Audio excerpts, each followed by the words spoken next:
is John Bautista.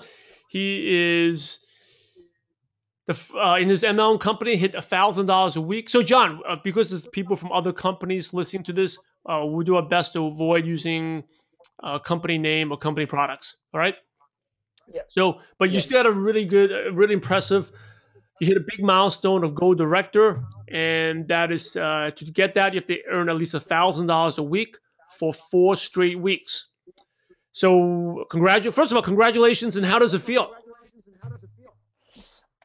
First things first, I'm very happy and at the same time excited because at first I wasn't really expecting that I would be able to get to gold because I've been in the company now for 1 year and 8 months, and previously I haven't got any skills as well. So hitting gold, it's a big achievement for me.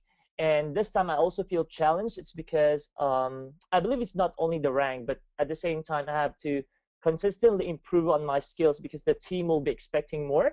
Most especially that all of my uplines are based in the Philippines.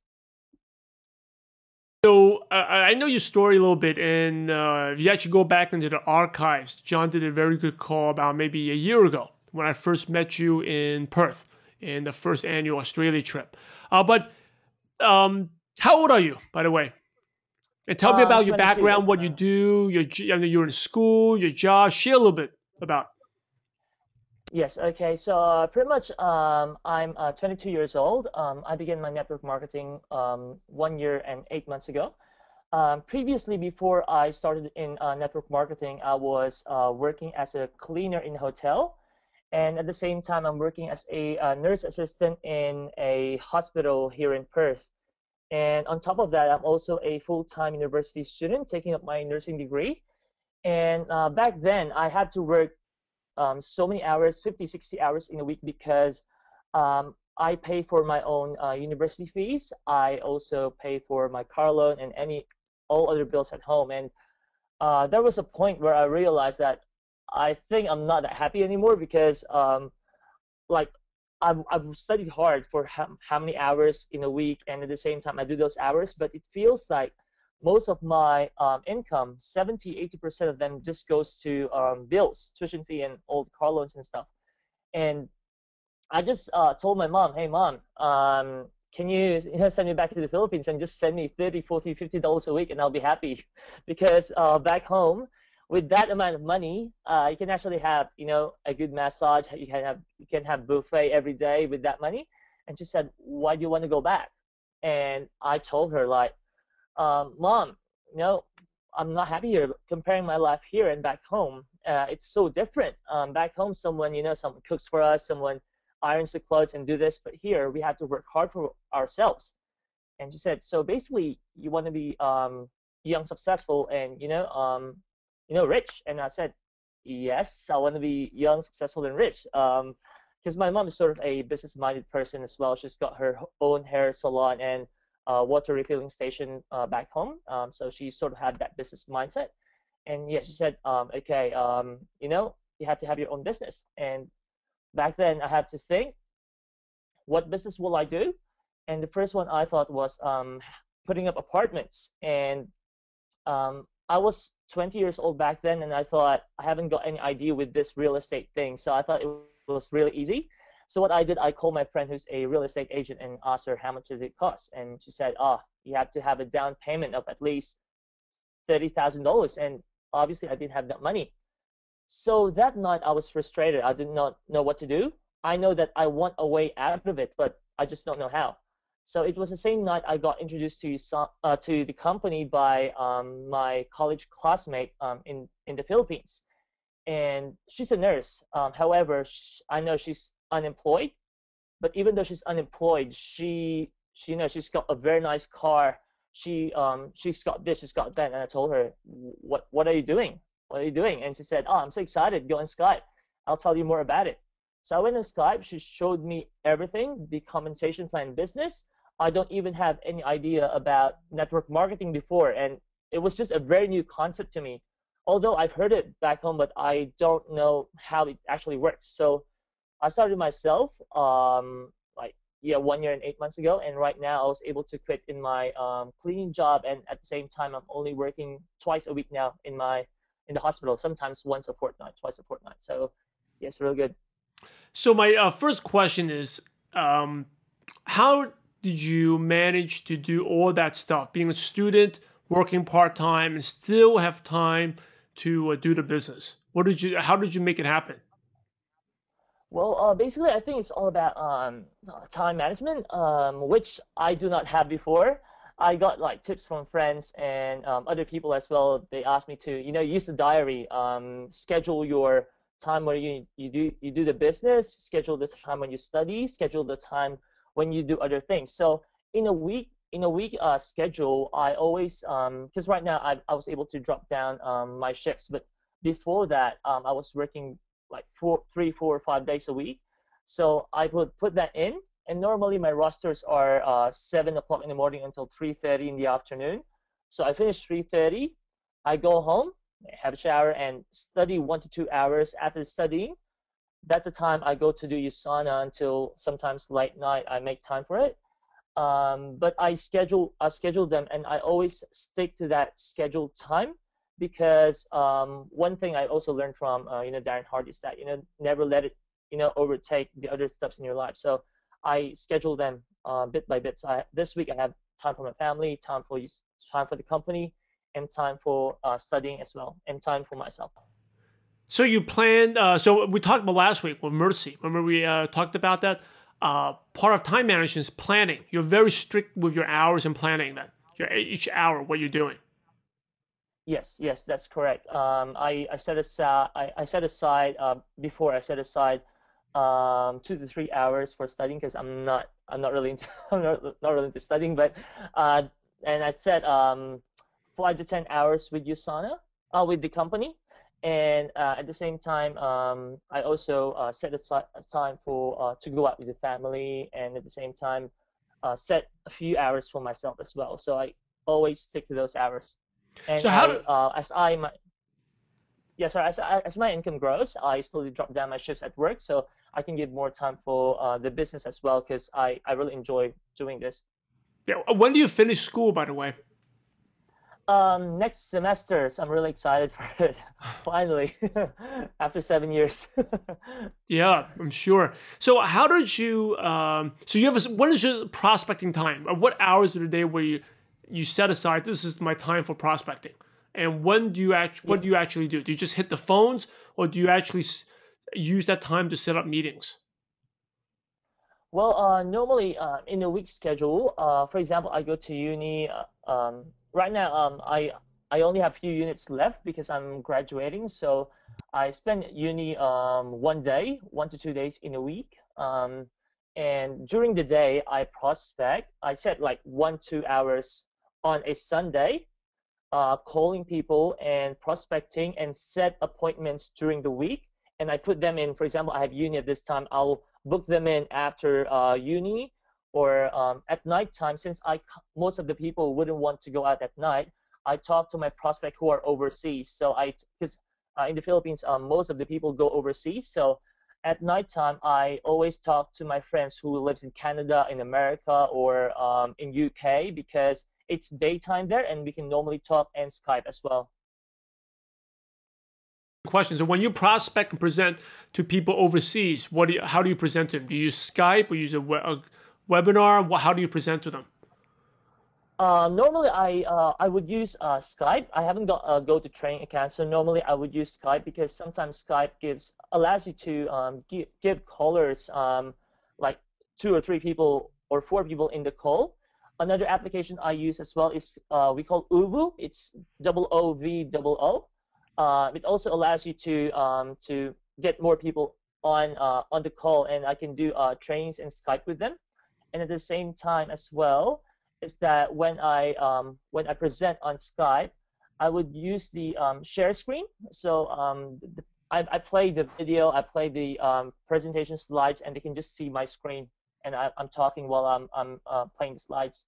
That's fantastic. By the way, for those who don't know, in Skype, you used to need to have a paid account to do multiple camera webcams, but now it's free. So there's no excuse not to use it. So Skype is good, and Google, for some of you use Google Plus, Google Hangout. That's another good tool you can use.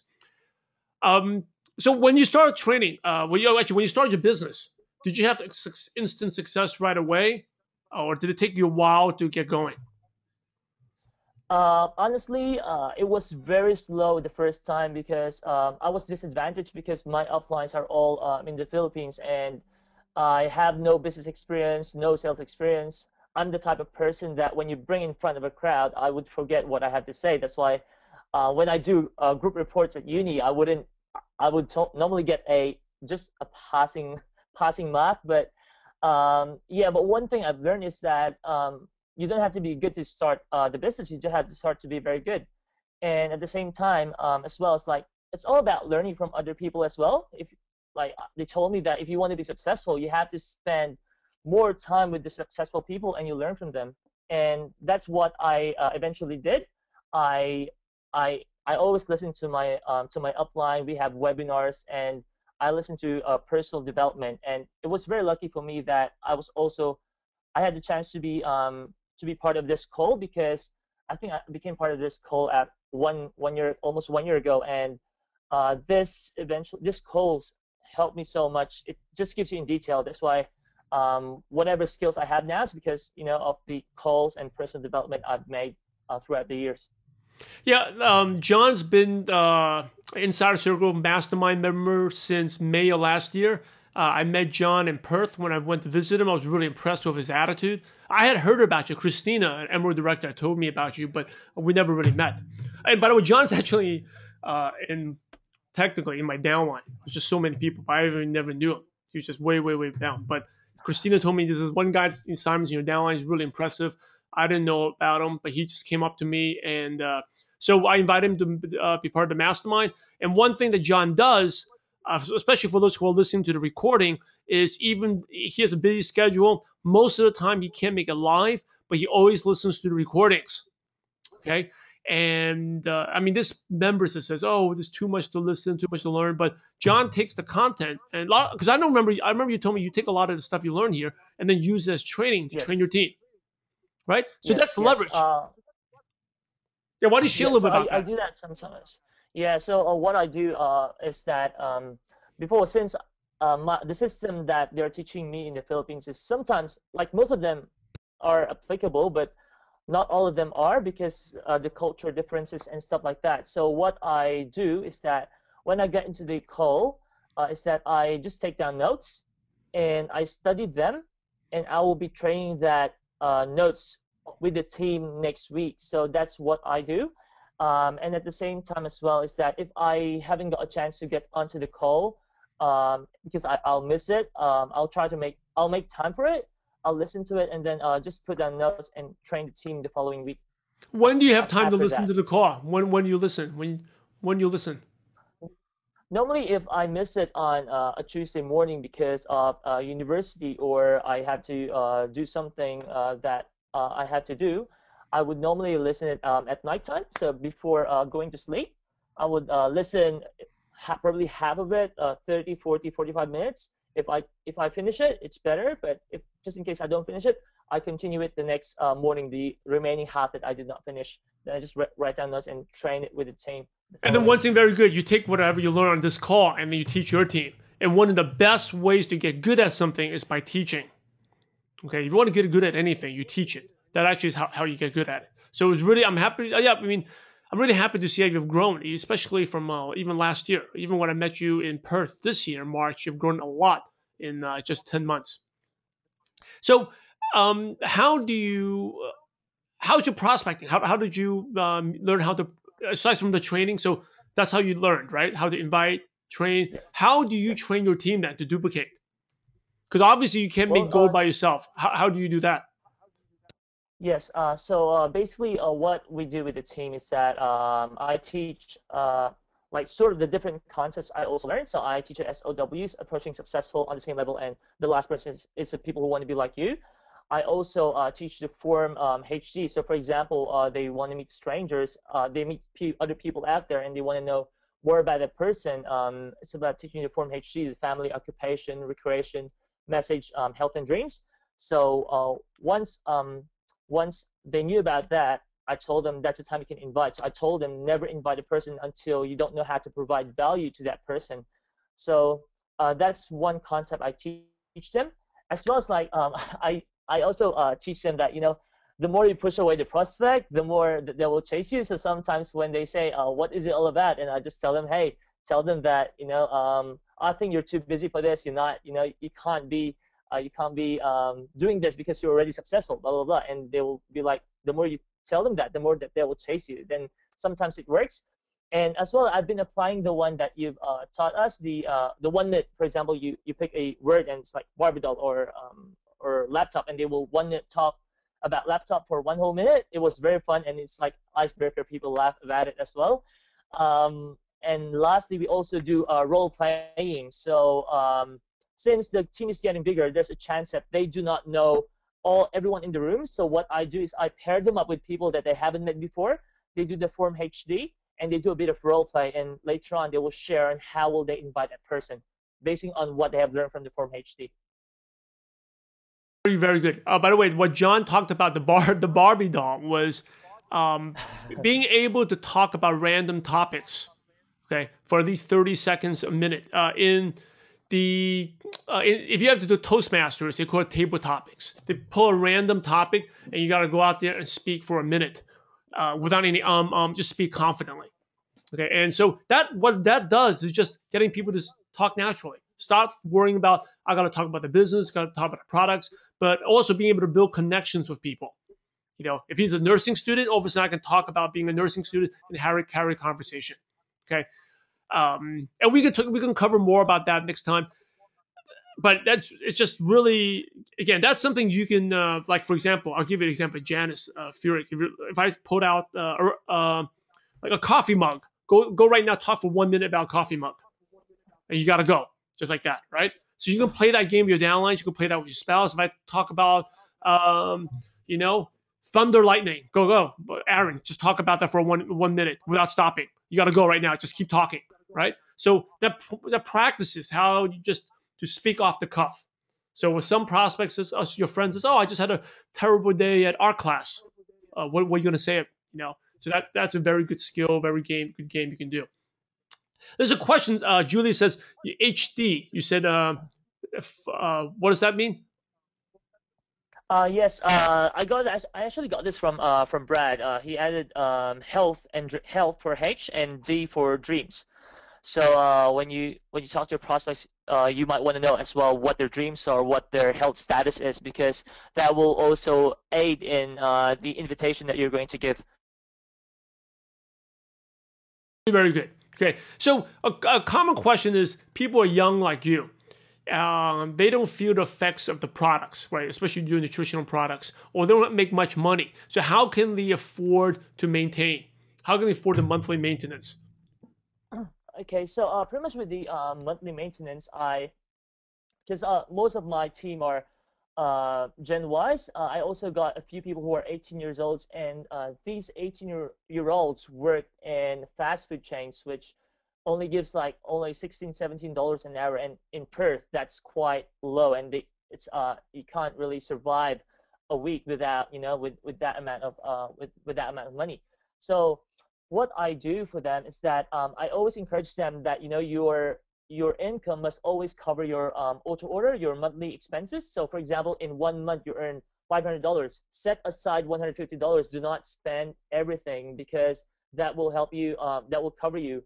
On top of that, if they can't do that, is that they can approach people before. If for example their monthly order is coming up, the week before that they have to speak with at least 2 or 3 people to get at least 1 or 2 products, and that will sort of cover up their auto order maintenance. And lastly is that I always tell them, hey, if you save 1 coffee in a day, if you're a person that spends money every day, and for example you spend 1 coffee in a day, avoid spending that coffee for once a day, and you will come up with you will save up with the amount that you need for your auto order. Good, very good. Okay, so that helps. It's really training people to budget for it, right? Training people to get a customer and also to budget for it.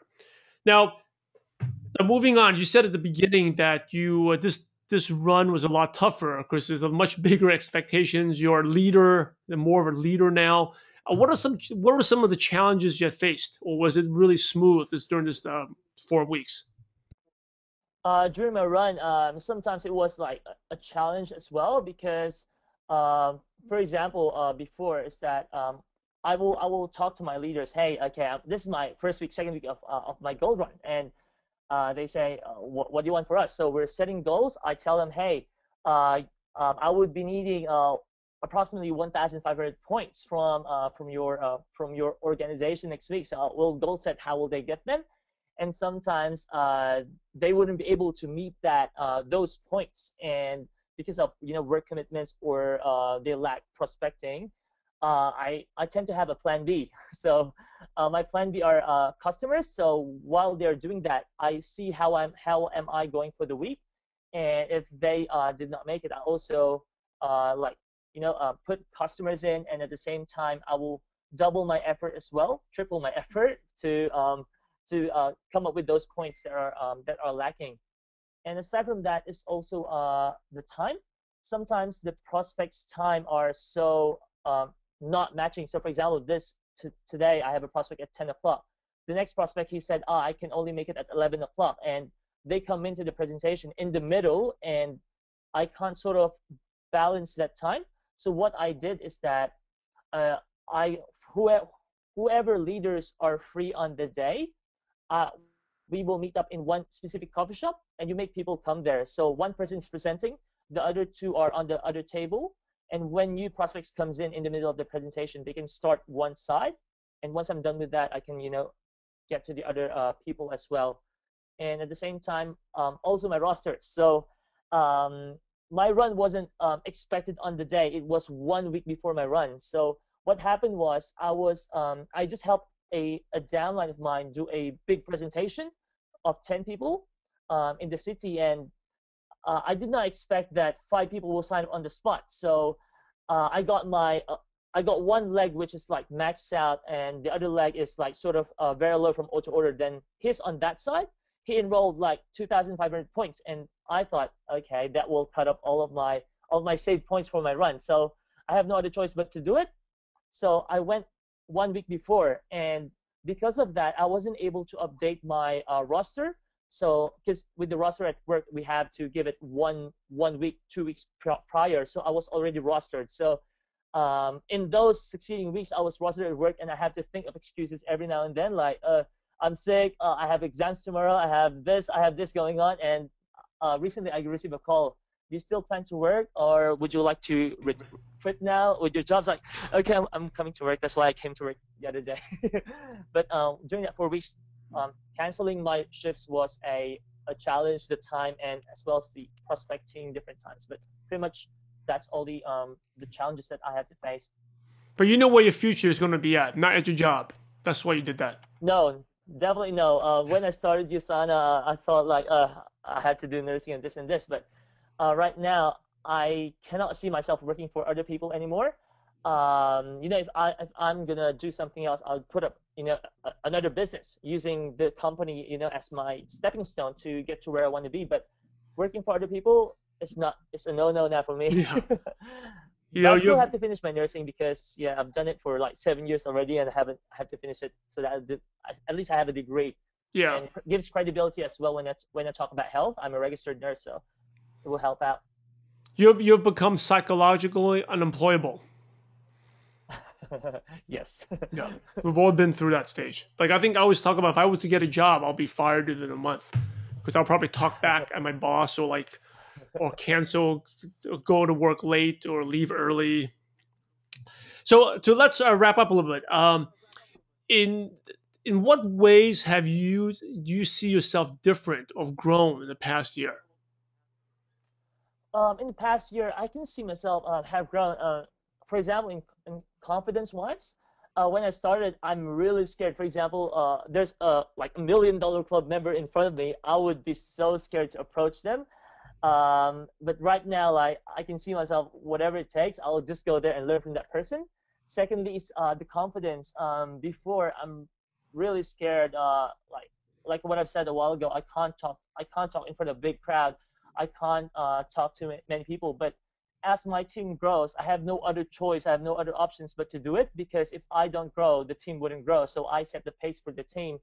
And lastly, it's about improving more my time management, because like what I've said, I've done so many stuffs before, and without proper time management, I wouldn't really be able to to grow my business.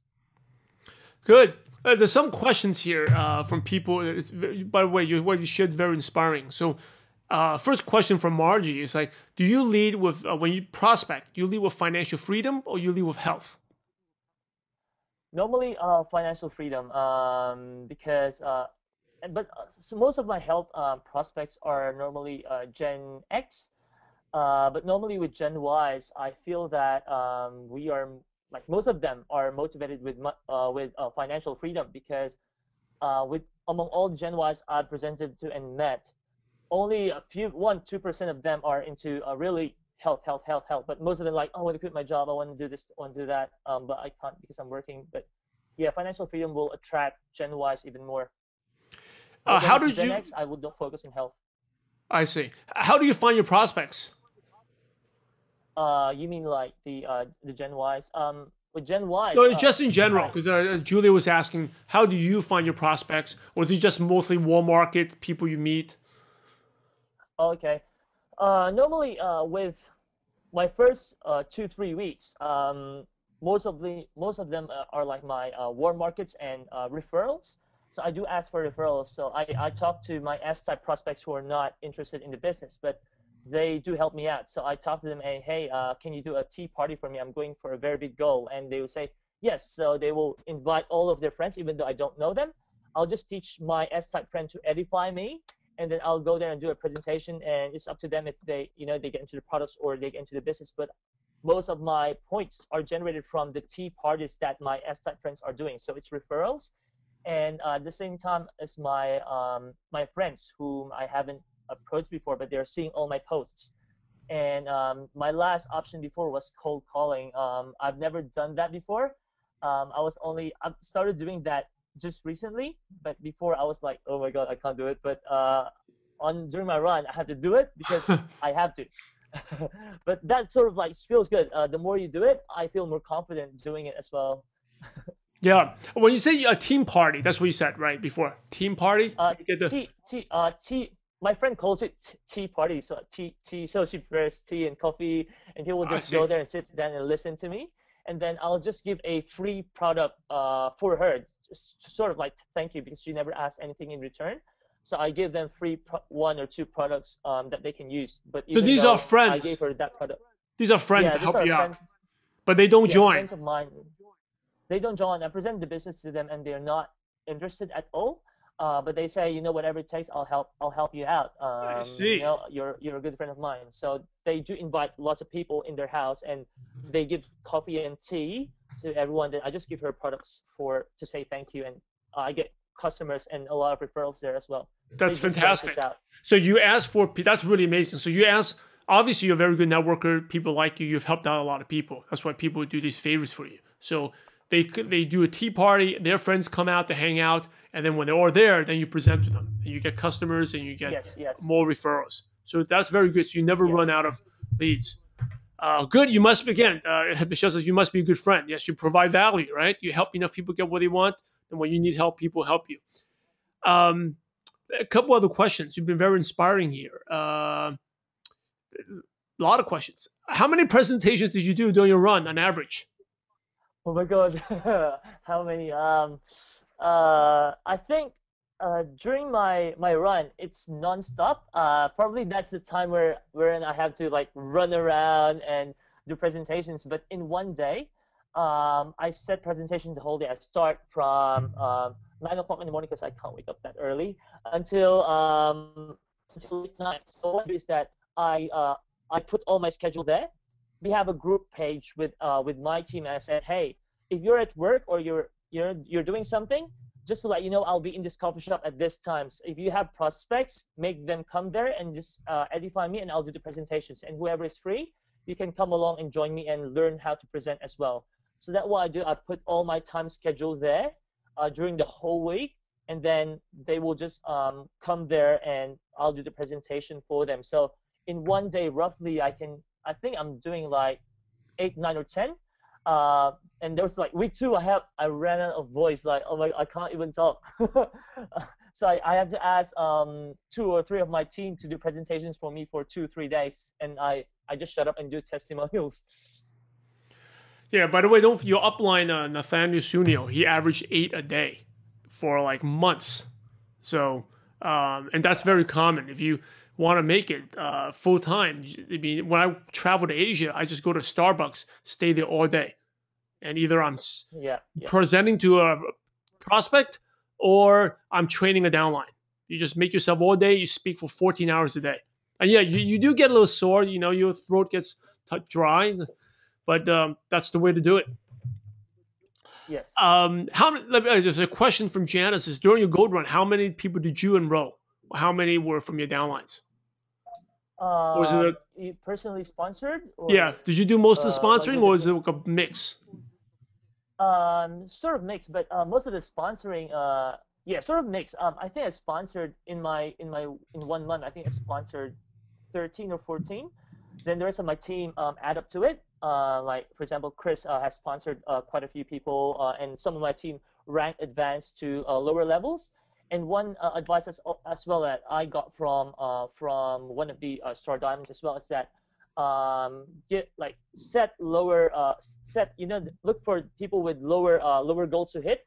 The more of them hit lower goals, for example, they just rank to 1 step higher, it just builds up. The number just builds up, and that will contribute to your points. Because if you give a person, hey, rank to this sort of high level immediately, sometimes they will be like pressured and shocked. But like they say, like I have to look for lower rank advancements. Yeah, if you get a lot of low rank advancements, like for example, people making the first check, or people making the first $100 check, $200 check, yeah, then that volume builds up and it carries to you. Like if you get 2 people earning $200 checks every week, that basically almost maxes out your center. If you calculate the volume that generates per like on a binary. There's a question from Maria. Can you explain more about the support of other organizations or other leaders that you got during Gold Run? Did anyone cross line help you out, or you really just focus with your team during this 4 weeks? I actually got help with some of the of my cross lines. For example, if my friends have prospects in Melbourne, I would contact Howard Youth. He's helping me a lot as well. So if I do have a prospect in Melbourne, they will just attend his presentation. And most of the leaders here, like some of the team, they send products for me as a support. The corporate as well has been ringing me and giving me as much as support as I needed. They gave me free product samples. They gave me magazines and newspapers, which is really good. Aside from that, the team was really behind me as well. We have a common goal to help me to get to gold. So yeah, I really appreciate all of that. Yeah, Howard, you is very good. I mean, by the way, Aaron, you comment that you love amazing friends like this. John is a big giver. Okay, if you actually listened to Howard, when he became a silver, John was up on Facebook and gave him a tip that helped out Howard. I think you taught him about Meetup, and then Howard did a Meetup that helped him become silver. That's why John has these friends that do these tea parties for him, because he provides value. This is a cross line. John gave a tip to Howard. Howard took that tip. This is the law of abundance. It's not like, oh, let me share this tip. I'm going to share with, he's a crossline, a competitor. He's going to take my idea and steal it. No, he just gave it to Howard about Meetup, taught him how to do it. Howard did a Meetup and got enough prospects and signed up these people and helped them become silver, But Howard's another mastermind member in our group inside our circle, and just building connections and providing value. And that's really the key to success in anything. And getting back to your friends that provide tea party, they don't want to join. That's why you can't annoy your friends. If they say no, you have to thank them. You let them go, because even if they never join the business, there's never do buy another product. There's ways where other people help them out if you help them. Don't just put a big P on everyone's forehead like there's a prospect. They did join or don't join, or they're no good or no good. You know, because MLM is like other businesses. This is just a way to connect to other things in life.